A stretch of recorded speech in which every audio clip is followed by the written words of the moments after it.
Nous allons prendre nos Bibles pour lire le texte liturgique du jour.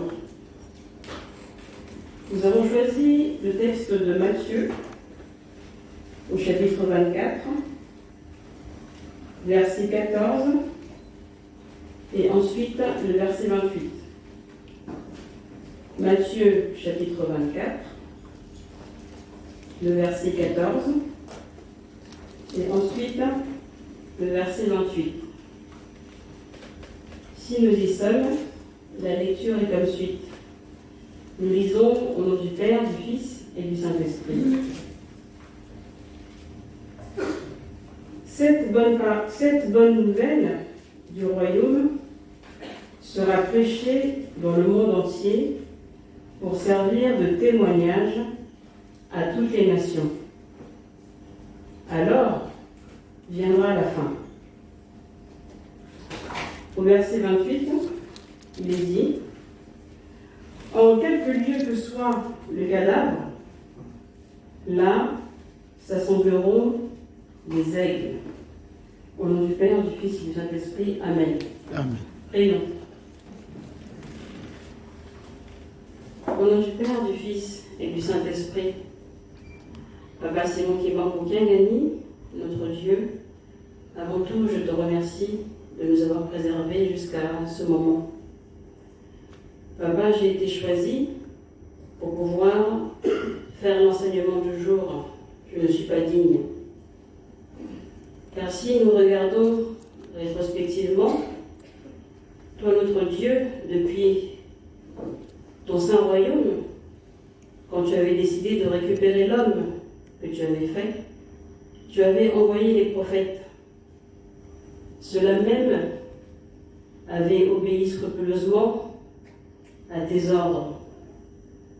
Tu ne t'es pas arrêté là. Tu as envoyé ton Fils unique, Jésus-Christ, comme sacrifice vivant, afin d'expier nos péchés. Mais lui, il n'a pas été seul. Il a été entouré des apôtres qui ont suivi durement ton ministère. Nous, en cette année 2024, nous avons la chance d'avoir pu connaître le Saint-Esprit. Tout d'abord, en la personne de Papa Simon Kimbangu, qui le 6 avril a commencé son ministère. Mais Papa Simon n'était pas seul. Il s'était entouré aussi de sacrificateurs. Eux-mêmes ont vécu aussi le dur ministère qui leur était donné. Les Nkole aussi ont été les vecteurs du message prophétique. Et le 12 mai 1959, Maman Mouilou, ta servante continuatrice, selon votre entendement, a distribué les cartes de chrétiens, les cartes de catéchistes.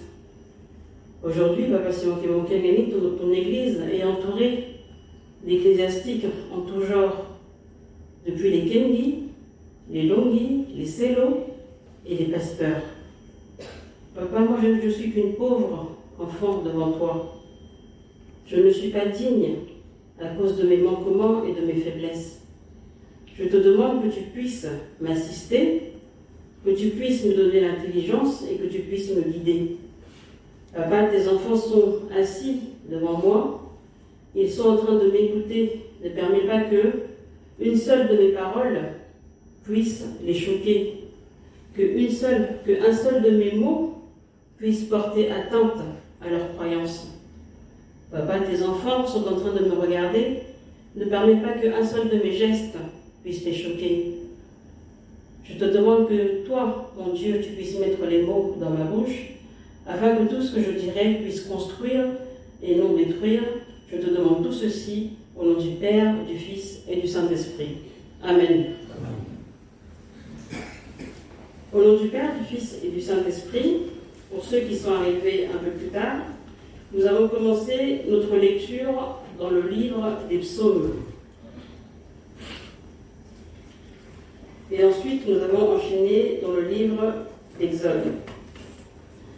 Tout d'abord, quand nous nous présentons ici devant vous, nous les ecclésiastiques, nous ne parlons jamais en notre nom, ni selon notre propre expérience. Mais nous avons nos sources que nos papas nous ont laissées, qui est tout d'abord la Bible.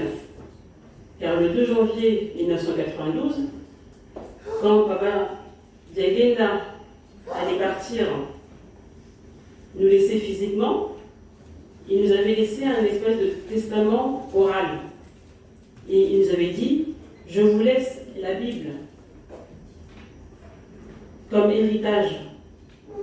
Lisez la Bible. Nous avons aussi dans notre culture kimanguiste les cantiques.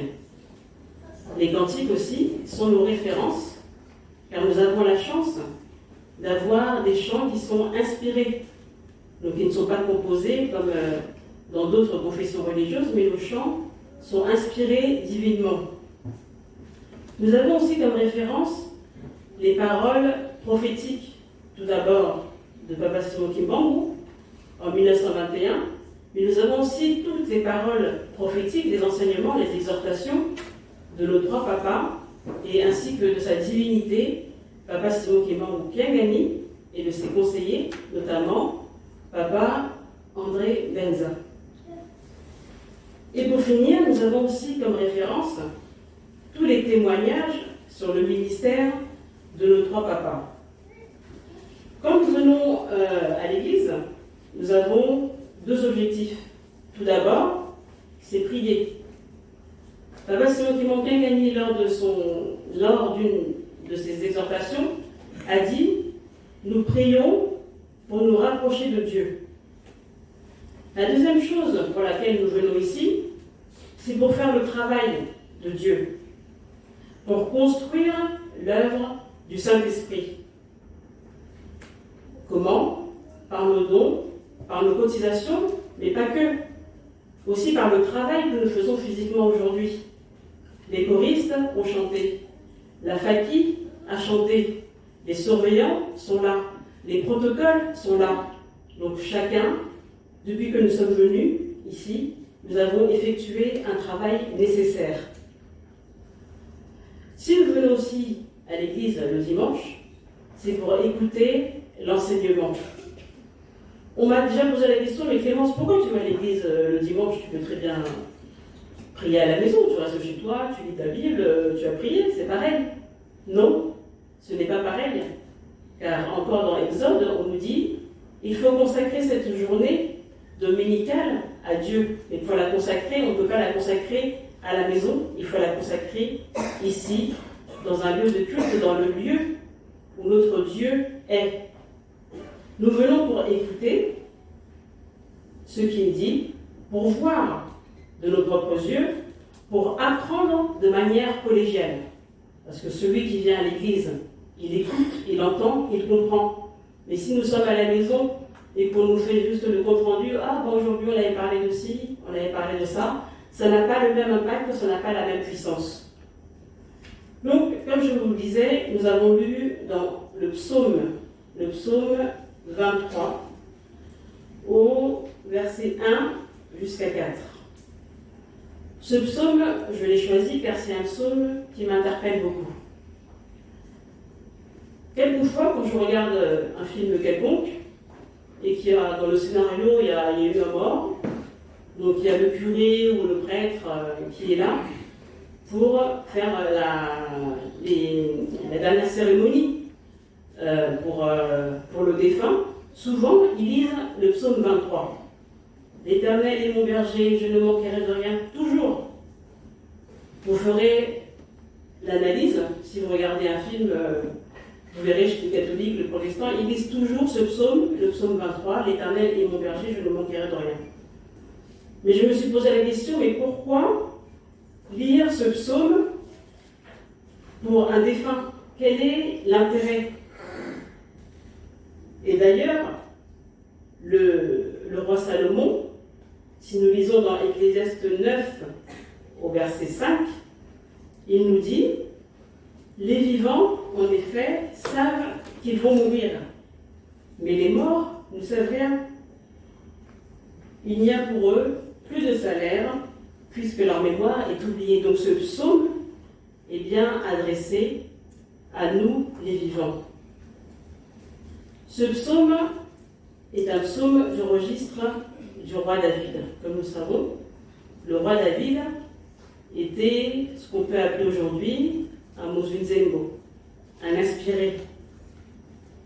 Les psaumes que nous lisons ont été chantés avant nous par les enfants d'Israël depuis 1200 ans avant Jésus-Christ jusqu'à 500 ans avant Jésus-Christ, à l'époque du prophète Malachie. Donc pendant 700 années, les enfants d'Israël ont chanté ces cantiques. Mais moi, ce qui m'interpelle, c'est que depuis Malachie, donc 500 avant Jésus-Christ, jusqu'à la naissance du Christ, il n'y a plus rien eu. Les enfants d'Israël ne cantaient plus de chansons. Il n'y a plus de prophètes. La parole de Dieu ne se faisait plus entendre pendant 500 ans. C'est ce que le prophète Amos avait prophétisé. Nous le lisons dans Amos 8, au verset 11, quand il dit « Vous allez souffrir de famine et de soif. Mais cette famine, ce ne sera pas une famine de nourriture ni une soif d'eau, mais vous souffrirez de famine et de soif de la parole de l'Éternel. » Et effectivement, nous aussi, à notre époque, si vous vous souvenez bien, en 2020, nous avons souffert aussi de cette famine.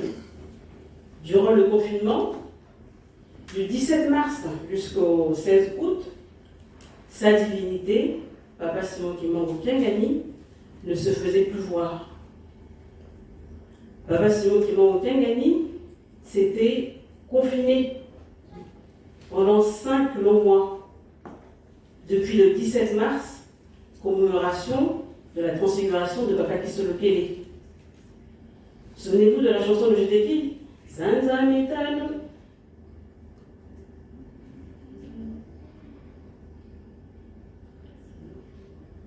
Sanza Mitano Bokolela, Sanza Mitano Bokonganga, Gai Kisolokele Lombe. Effectivement, pendant 5 mois, nous n'avons pas eu les paroles de sa divinité, Papa Simon Kimbangu Kiangani.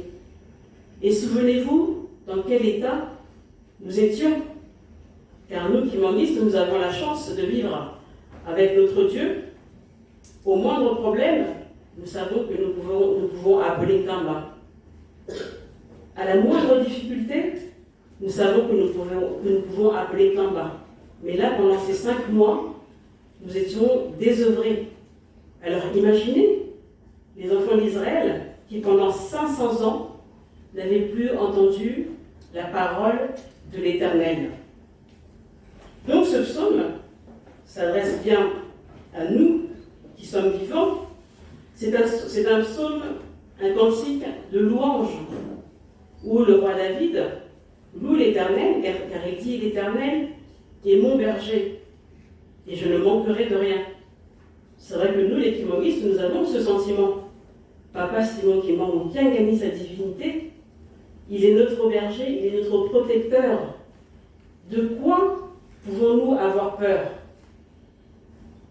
Le berger, c'est celui qui est à proximité de ses animaux. Le berger, c'est celui qui accompagne, c'est celui qui guide les animaux. Et effectivement, nous disons que dans le psaume 33, verset 12, nous disons que heureux la nation qui vit avec son Dieu. Quelle est la religion, quelle est la confession religieuse aujourd'hui, au jour d'aujourd'hui, qui vit avec son Dieu, qui est contemporain de son Dieu, si ce n'est pas la religion kimbanguiste? Nous avons cette chance car, par exemple, n'importe qui aujourd'hui, si vous avez un Kamba, vous aurez l'opportunité de rencontrer sa divinité, Papa Simon Kimbangu Kiangani. Et il prend le temps pour tout le monde. Peu importe votre statut, peu importe vos origines, peu importe ce que vous êtes, Papa Simon Kimbangu Kiangani prend le temps, ne serait-ce qu'une minute, à vous accorder pour écouter ce dont vous avez besoin. Mais si nous prenons par exemple aujourd'hui, je me dis, bon, j'ai envie d'aller voir le pape. Le pape, ne se fait pas voir comme ça. Pour aller voir le pape, ce n'est pas possible. De le voir en vis-à-vis comme ça, nous les communs de mortels, ce n'est pas possible. Si vous voulez voir le pape, à la limite, allez au Vatican, peut-être au niveau de l'Angélus, là, vous allez le voir, mais pour assister à une messe où le pape est présent, il faut réserver des billets. Et ces billets-là, on nous conseille, vous allez sur Internet, on nous conseille de les réserver au moins 3 jours à l'avance. Donc il faut réserver sa place pour assister à un culte où le pape sera là. Mais nous, quand nous allons en Kamba, est-ce que nous n'avons pas cette liberté d'être présents au culte? Est-ce qu'il faut que nous fassions une réservation pour entrer dans le temple, un Kamba? Est-ce que Papa Simon Kimbangu, est-ce que nous ne le voyons pas, notre Dieu? Mais cette chance, jusqu'aujourd'hui, nous n'arrivons pas à en prendre conscience. Donc, le roi David fait les louanges en disant « L'Éternel est mon berger », le berger qui est à proximité, des animaux qui l'accompagnent, qu'il garde, qu'il dirige, qu'il guide. Et dans le verset 3, il dit, ce berger-là, il est là pour restaurer mon âme. Et il me conduit dans les sentiers de la justice à cause de son nom. Effectivement, nous, dans notre religion, nous avons cette opportunité, cette chance de pouvoir nommer nos dieux.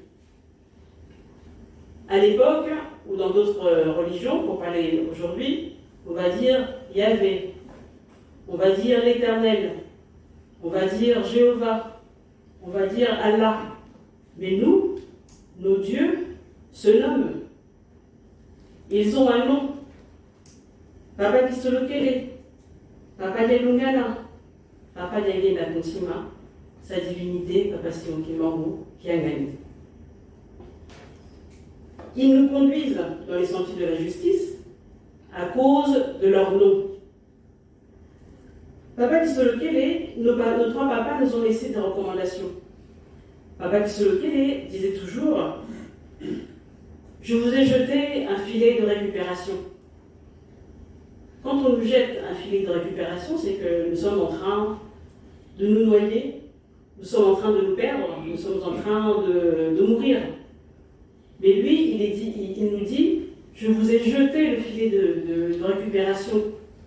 Saisissez-le. Changez vos comportements. Revenez au Père. Papa Dialogana lui disait, Soki Nkamba et Tongamite, Pasinabino et Kosilate. Si vous ne construisez pas Nkamba, votre souffrance ne finira jamais. Papa Dialogana lui nous dit, suivez-nous aveuglement. Effectivement, le bétail, quand il suit le berger, il le suit aveuglement. Car il sait que c'est lui qui guide. C'est lui qui a la connaissance. C'est lui qui a le programme en main. Donc Papa Dialogana disait, suivez-nous aveuglement. Donc ce psaume nous fait comprendre que l'homme, sans Dieu, n'est rien, que nous sommes faibles si nous n'avons pas notre protecteur.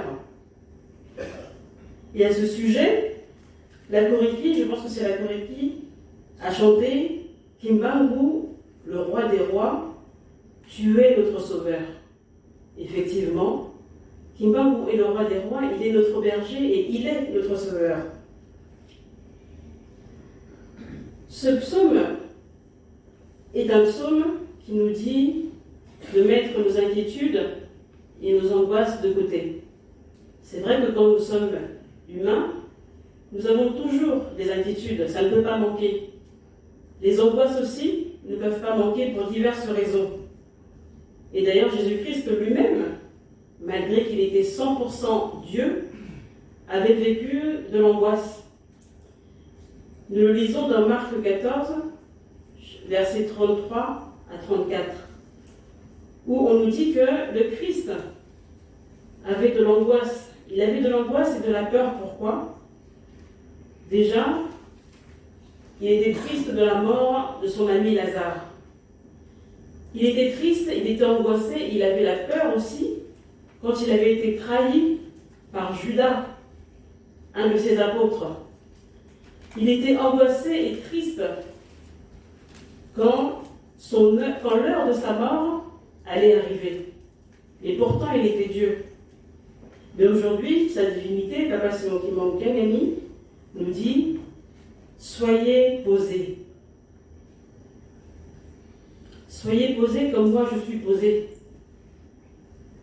C'est-à-dire, n'ayez pas d'inquiétude, n'ayez pas d'angoisse, car moi, votre Dieu, je suis votre berger et je serai là pour vous protéger. Nous allons passer au commandement que nous avons lu dans l'Exode, chapitre 20, versets 1 à 17.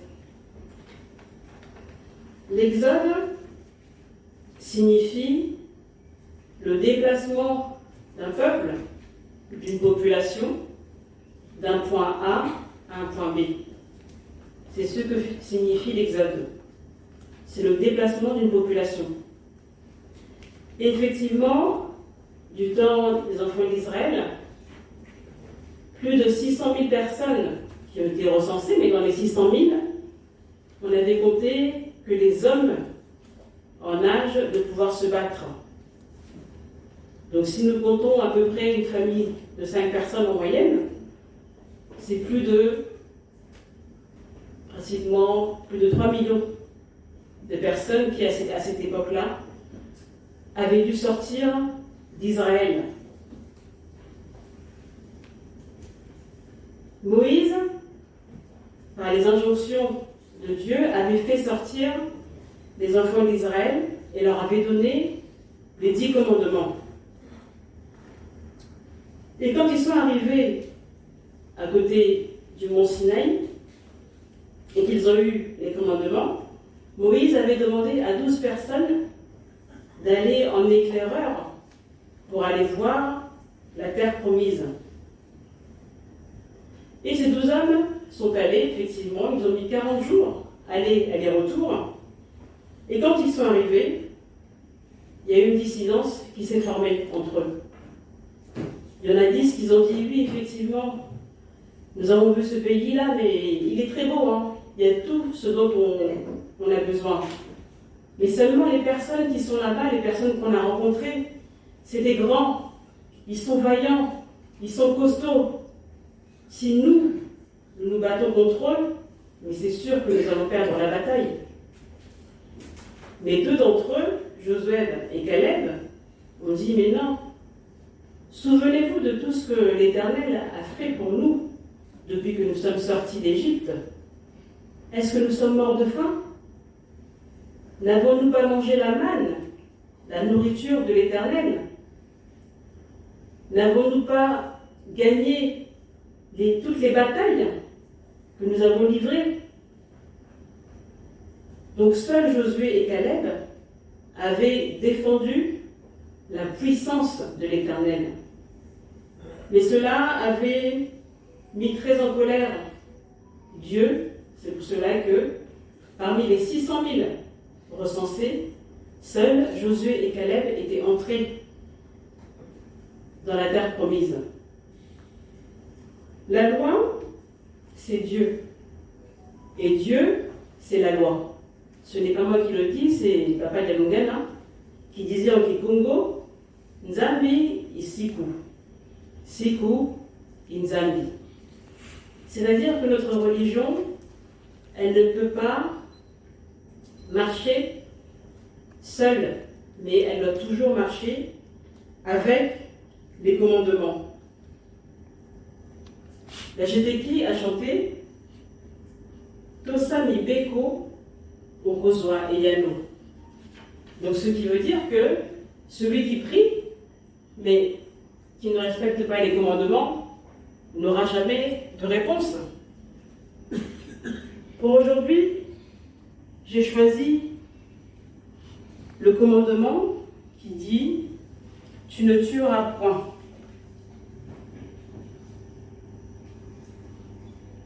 À travers ce commandement, nous avons aussi une pensée pour tous nos frères et sœurs qui meurent à l'est du Congo.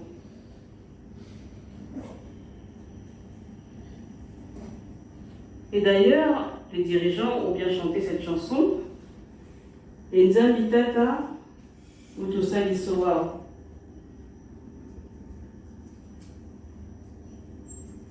Cette chanson nous dit « Dieu, nous demandons ton secours, car notre pays, le Congo, est enclin au mal. » Ce commandement-là, si nous demandons ici dans l'Assemblée qui a déjà tué quelqu'un, je pense que personne ne va lever la main. Pourtant, il y a différentes façons de tuer une personne. Ce commandement-là, il est spécifique. Car dans les 10 commandements, comme nous savons, nous avons 4 commandements pour notre relation avec Dieu. Ça, c'est ce qui est représenté par la croix où on a crucifié Jésus-Christ. Nous avons la barre verticale. Et ensuite, nous avons les 6 commandements pour notre relation entre nous, les êtres humains, ce qui représente la barre horizontale de la croix sur laquelle on a crucifié Jésus-Christ. Mais pourquoi ce commandement-là? Parce que souvenez-vous, le premier péché que Adam et Ève avaient commis, c'était la désobéissance. Mais pourtant, si nous lisons le tout premier commandement, on nous dit « Tu n'auras pas d'autre Dieu devant ma face ». Mais Adam et Ève, en désobéissant et en écoutant le diable, ils avaient eu un autre Dieu devant leur face que l'Éternel. Et l'autre péché, le deuxième péché de l'humanité, a été le meurtre de Abel par son frère Caïn. C'était l'un des premiers actes de malveillance qui avait été commis par un être humain. C'est pour cela que quand nous lisons les commandements, nous avons 4 commandements pour notre relation avec notre Dieu. Nous avons un autre commandement qui est « Honore ton père et ta mère afin que tes jours se prolongent dans les pays que l'Éternel ton Dieu te donne. » Ce commandement-là est un commandement pivot. Pourquoi pivot? Car il est entre les commandements de notre relation avec Dieu et les commandements avec notre relation avec les hommes.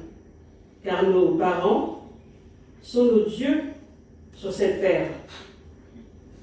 Peu importe la relation que nous avons avec nos parents, peu importe leur comportement, peu importe comment ils sont, nos parents sont nos dieux sur cette terre.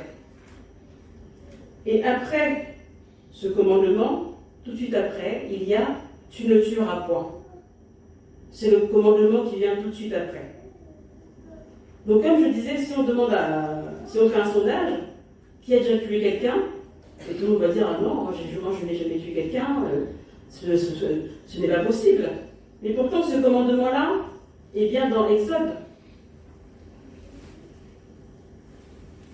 Quand on écoute la chanson de la chorale de Gétéki, la chanson nous dit « Oui, vous tuez les gens par la sorcellerie.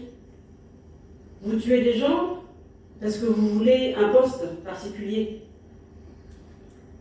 Vous tuez des gens avec des complots. Vous tuez des gens par l'avortement. » Alors, est-ce que la Bible ment? Est-ce que, par notre comportement, nous n'avons jamais tué personne? Il y a différentes façons de tuer une personne. Et d'ailleurs, si je me fie toujours au commandement, si on nous dit tu ne déroberas pas, tu ne déroberas point. Une personne aujourd'hui a 100 000 euros sur son compte, donc moi je les vole les 100 000 euros, je ruine la personne.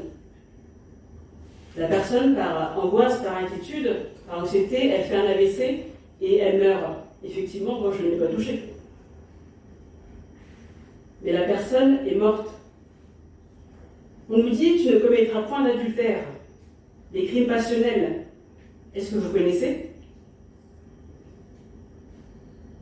L'un ou l'autre a trompé son conjoint l'a mal supporté, il y a une dispute et dans la dispute, l'autre meurt.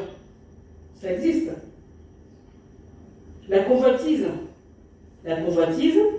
c'est tout simplement ce qui a amené Caïn à tuer son frère Abel. Parce que Abel avait fait de belles offrandes à l'Éternel. Mais Caïn, son offrande n'avait pas été acceptée par l'Éternel. Donc la convoitise a amené Caïn à tuer son propre frère Abel. Je vais vous raconter une histoire qui s'était passée au Congo, on m'avait raconté ça. Alors c'était un chauffeur de bus qui était en train de conduire à Kinshasa. Donc il y avait des passagers. Et le chauffeur, il conduit. Et dans la rue, bon, il y a des passants. Et son regard est attiré par une dame, une femme, qui est habillée de manière extravagante. C'est vrai que nous, les kimanguistes, on nous dit vous ne devez pas vous habiller de manière provocante, vous ne devez pas vous habiller de telle façon à susciter l'envie chez les autres. Mais des fois, quand on entend ça, on dit encore un commandement, encore un truc qui ne sert à rien. Mais je peux m'habiller comme je veux. Je ne suis personne en faisant ça. Mais pourtant, ce jour-là, le conducteur de bus est en train de conduire, et son regard s'est porté vers cette maman. Et dans sa déconcentration, il a entraîné un accident de la voie publique et les gens sont morts. Donc, ma question est, qui est responsable de la mort de toutes ces personnes? Qui est responsable? Est-ce le conducteur? Est-ce la dame qui passait? Est-ce que c'est une responsabilité qui est partagée? Je ne sais pas. Pour l'interrogation. En ce qui concerne le meurtre, tuer quelqu'un, Jésus-Christ est allé encore plus loin. Dans 1 Jean, chapitre 3, au verset 15, 1 Jean, chapitre 3, au verset 15, avant de dire « Ah non, celui-là, moi, je ne l'aime pas. » La ligne n'a pas été. Car la Bible nous dit que celui qui est son frère est un meurtrier. Nous allons passer à notre thème d'aujourd'hui. Notre texte liturgique, nous l'avons pris dans Matthieu 24, au verset 14, et ensuite nous avons sauté, nous sommes allés au verset 28.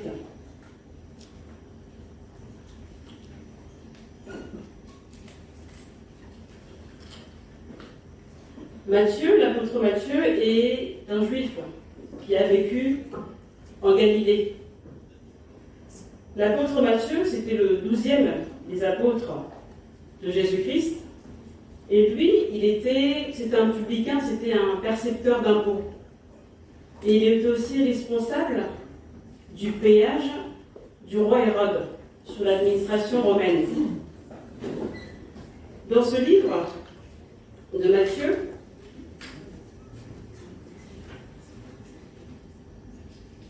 le thème de notre prédication d'aujourd'hui est une question. La question que nous allons nous poser, c'est une rétrospection.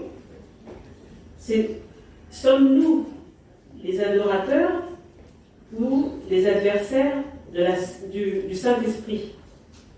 C'est une question que nous devons nous poser. Sommes-nous les adorateurs ou les adversaires du Saint-Esprit? Dans le verset 24, dans le chapitre 24, ce chapitre-là nous raconte Jésus-Christ était avec les apôtres et ils étaient à Jérusalem. Et les apôtres sont venus lui poser la question. Les apôtres sont plutôt venus lui montrer les constructions du temple de Jérusalem. Et Jésus-Christ leur dira, mais le temple que vous voyez là, il ne restera pas pierre sur pierre qui ne soit renversée. Tout ça pour dire, le temple que vous voyez là, elle sera détruite. Et dans son discours, les apôtres lui posent encore la question et ils lui demandent, mais quand est-ce que cela arrivera? Quand est-ce que ton avènement arrivera? Et c'est là que Jésus-Christ répond, vous allez voir les tremblements de terre, vous allez voir des guerres, vous allez entendre parler de guerre. Et vous-même, vous allez souffrir pour cela. Vous verrez que les gens n'auront plus de charité, les gens n'auront plus d'amour. Mais je vous demande de persévérer jusqu'à la fin. Mais ce qu'il ajoute encore, c'est que cette bonne nouvelle du royaume sera prêchée dans le monde entier pour servir de témoignage. Effectivement, quand nous regardons en l'an 325, il y a eu ce qu'on a appelé le concile de Nicée. Donc 325 ans après Jésus-Christ, il y a eu un grand rassemblement, une grande assemblée générale, on peut dire même une conférence, sur qui est Jésus-Christ. Car à l'époque, il y avait beaucoup de guerres de religion. Les chrétiens ne s'entendaient pas sur ce point précis, qui est Jésus-Christ. D'autres disaient, non, c'était juste un prophète, un envoyé, c'était quelqu'un comme nous. Mais un prêtre d'Alexandrie avait dit non, Jésus-Christ est consubstantiel de Dieu, c'est-à-dire qu'ils sont faits de la même substance. Jésus-Christ est Dieu. Et effectivement, ce concile avait permis de diriger les nouveaux chrétiens, de mettre un point d'ordre, de réhabiliter Jésus-Christ en tant que Dieu vivant. Papa Simon Kimokengani nous dit souvent Olobi Akala, Loba Yasika. Papa Simon Kimokengani nous dit si vous parlez du passé, parlez aussi du présent. Nous aussi, en 2006 et en 2011, nous avons fait la conférence internationale sur Papa Simon Kimbangu, l'homme, sa vie et son œuvre. Les grands penseurs, les théologiens, les historiens, les scientifiques, kimanguistes et non kimanguistes, étaient venus à cette conférence pour parler de Papa Simon Kimbangu, de son œuvre, de sa vie. Dans le texte que nous avons lu, au verset 28, on nous parle des aigles. On nous dit que, en quelque lieu que soit le cadavre ou le corps, si vous voulez, dans d'autres Bibles c'est écrit le corps, les aigles s'assemblent. Bizarrement, quand Papa, diacre responsable, a fait sa prière, ça m'a vraiment étonnée, car ça rentrait totalement dans le thème d'aujourd'hui. Car dans sa prière, effectivement, il a dit « Beaucoup se moquent de nous. » Parce qu'ils disent « Mais vous dites que vous avez le Dieu vivant dans votre pays, le Congo, mais comment vous expliquez qu'il y a autant de guerres chez vous? Comment vous expliquez cette instabilité? Effectivement, cette guerre, elle ne date pas d'aujourd'hui. Cette guerre, elle avait déjà été prédite, prophétisée par Jésus-Christ, quand il dit, en quelque lieu que ce soit, là où le corps est, les aigles seront aussi. Mais qui sont ces aigles? Un aigle, vous savez, c'est un oiseau, c'est un prédateur. Il n'est pas là pour la paix. Il est là pour dévorer. Il est là pour détruire. Mais qui sont ces aigles? Les aigles sont tout d'abord toutes les forces maléfiques qui sont installées au Congo. Les sorciers, les francs-maçons, les rose-croix, etc. Les aigles sont toutes les forces militaires qui sont installées au Congo. Si vous allez au Congo, vous allez voir qu'il n'y a pas un pays où il y a le plus d'étrangers militaires sur son territoire. Les aigles sont aussi toutes les confessions religieuses réunies sur ce territoire. Mais allez à Kinshasa un dimanche, sur une rue, combien de confessions religieuses vous allez trouver sur une même avenue? En France, vous ne voyez pas ça. Vous allez voir, bon, ici il y a une église catholique, bon, un peu plus loin, vous allez voir peut-être des protestants, ou encore un peu plus loin, vous allez voir des musulmans. Mais allez à Kinshasa, dans chaque parcelle, groupe de prière par-ci, les catholiques par là, les protestants par là, les pentecôtistes, les adventistes, les je ne sais quoi. Pourquoi autant de religions qui se sont installées sur notre territoire? Un peintre congolais, si vous allez en Belgique, visiter le musée de Tervuren, vous allez voir, il y a un peintre qui a fait un tableau, et sur ce tableau-là, il écrit « Mais pourquoi autant de religions au Congo? Pourquoi y a-t-il autant de religions au Congo ?» Qu'est-ce qui explique cela?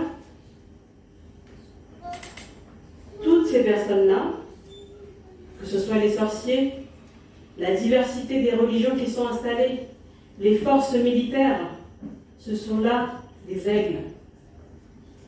Car nous avons le corps de notre Dieu. Nous avons le corps de notre Dieu de 1921, et nous avons aussi le corps de notre Dieu vivant en sa divinité, Papa Clément Kangani. Quelle religion peut se vanter de vivre avec un Dieu vivant? Chez les musulmans, non, ils n'ont plus Mahomet. Chez les catholiques de Rome, ils n'ont pas Jésus de Rome, car nous prions Jésus de Nazareth. Même les hindouistes ou les bouddhistes, ils n'ont pas de Dieu vivant. Mais nous avons ce Dieu vivant. C'est pour cela que Jésus-Christ avait dit, là où le corps est, s'assembleront les aigles. Mais on peut dire, ah oui, nos ennemis sont à l'extérieur, alors que non. Papa Yanugan avait dit, il parlait de la guerre en dehors et la guerre en dedans, en disant Vita Mubanzi, Vita Mukati.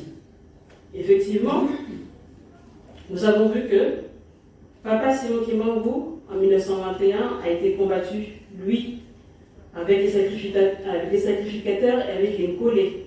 Ils avaient été combattus. Nos trois papas avaient été aussi combattus. Et aujourd'hui, nous continuons à être combattus. C'est pour cela que pas plus tard que durant la semaine, la jeunesse kimbanguiste a fait un communiqué en disant que nous ne sommes pas d'accord que notre Dieu, Papa Simon Kimbangu Kangani, puisse être la source de mauvais commentaires. Les aigles sont à l'extérieur, mais est-ce que les aigles sont vraiment à l'extérieur? Car notre thème d'aujourd'hui est: sommes-nous les adorateurs ou les adversaires du Saint-Esprit? Un adorateur, et je pense que nous sommes tous des adorateurs, car nous avons choisi cette religion, nous avons choisi de nous identifier à Papa Simon Kimbangu, car nous avons apprécié son œuvre, nous avons aimé son œuvre, nous avons admiré ce qu'il a fait pour nous. Et nous avons la charge de propager cette nouvelle. Mais malheureusement, nous sommes aussi, quelquefois, de façon consciente ou inconsciente, les adversaires du Saint-Esprit. Comment? Un exemple simple. Quand nous boycottons de venir le dimanche à l'église. Oh, moi j'ai été contrariée parce qu'on m'a dit ceci, on m'a dit cela, j'ai pas apprécié ce que le prédicateur avait dit, bon, moi je n'irai plus à l'église. Vous êtes en train de boycotter qui? Les pasteurs? Ou vous êtes en train de boycotter sa divinité, Papa Simon Kimbangu Kyangani? Ou quand nous nous disons: ah, mais moi j'ai pas le temps d'aller à la répétition. Et pourtant, être choriste ou être musicien, c'est le travail qui vous a été donné. Mais vous le boycottez et vous dites: non, moi je suis kimbanguiste. Moi je suis un adorateur de Papa Simon Kimbangu Kyangani. Alors que je suis en train de boycotter, je suis en train de saper son travail. Et comme Papa Nyangeda l'avait dit le 2 janvier 1992, les vrais kimbanguistes, vous les verrez de par leur comportement. Pour conclure notre prédication, nous irons dans Éphésiens 6, versets 11 à 18.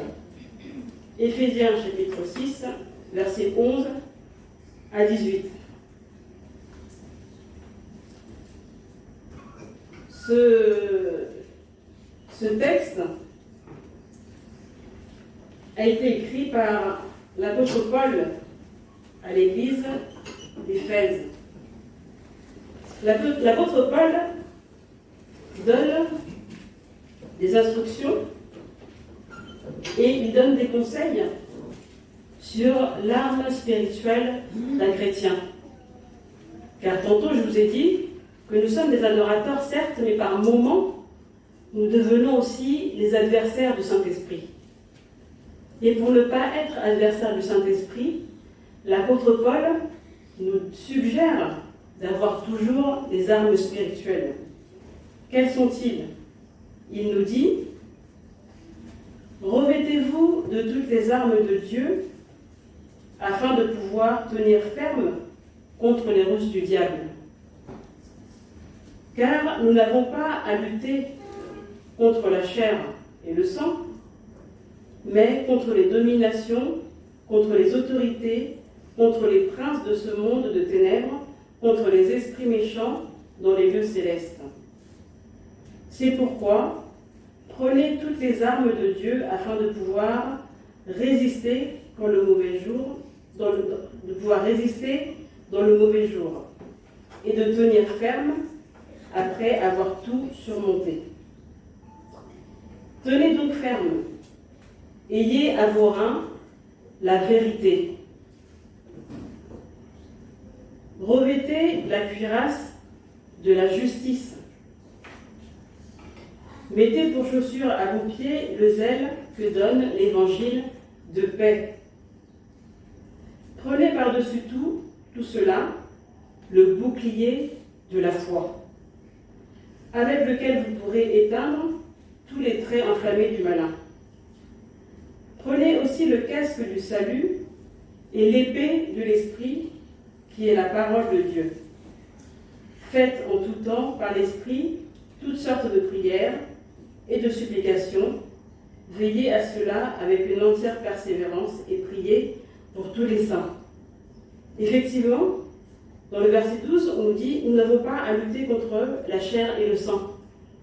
Papa Simon Kengeni nous a dit que la guerre que nous avons à l'est du Congo, ce n'est pas une guerre que nous allons gagner avec des fusils, avec les poings.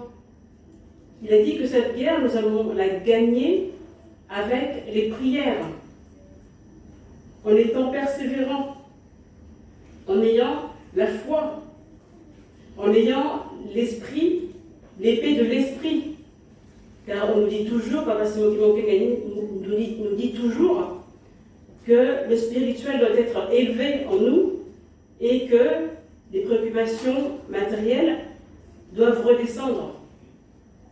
Molimo ezala ebele, nzoto ezala moke. On nous dit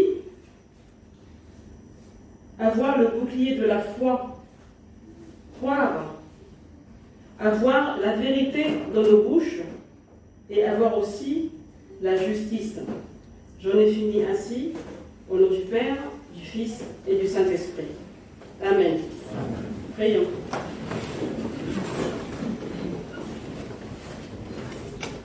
Au nom du Père, du Fils et du Saint-Esprit, notre Père qui es aux cieux, que ton nom soit sanctifié, que ton règne vienne, que ta volonté soit faite sur la terre comme au ciel. Donne-nous aujourd'hui notre pain de ce jour. Pardonne-nous nos offenses comme nous pardonnons à ceux qui nous ont offensés. Ne nous soumets pas à la tentation, mais délivre-nous du mal, car c'est à toi qu'appartient dans tous les siècles le règne, la puissance et la gloire. Au nom du Père, du Fils et du Saint-Esprit. Amen. Amen. Chantons ensemble, s'il vous plaît. Bangu demo sungi pasiranga lere bongwani esengoki. 1, 2. Bangu demo sungi pasiranga lere bongwani esengoki. Jika boku misama lokumu bekembo epaina yo kimbangu dembo sungi pasinanda lere bawani esengo jika okumisama lokumu bekembo epaina yo